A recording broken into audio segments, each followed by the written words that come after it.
আসসালামু আলাইকুম প্রিয় দর্শক, আপনারা আজকে বিপিনুর যে কথা বলছে যে আওয়ামী লীগ ছাড়া বাংলাদেশে নির্বাচন হওয়া সম্ভব না, যেহেতু অর্থনৈতিক চাঙ্গা রাখতে হলে আওয়ামী লীগকে প্রয়োজন, বহির্বিশ্বের চাপ আসবে যদি আওয়ামী লীগ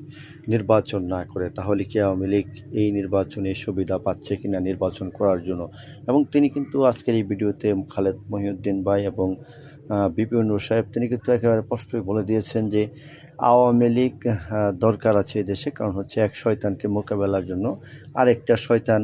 রাখার দরকার। তো যাই হোক, শয়তানের বাসায় বলছে আওয়ামী লীগকে, কারণ আরেকটি শয়তান কে সে কিন্তু স্পষ্ট করে বলে না, এবং সেই শয়তানটা কে এবং আওয়ামী লীগকে ছাড়া কেন নির্বাচন হবে না, নির্বাচন সম্ভব হবে না,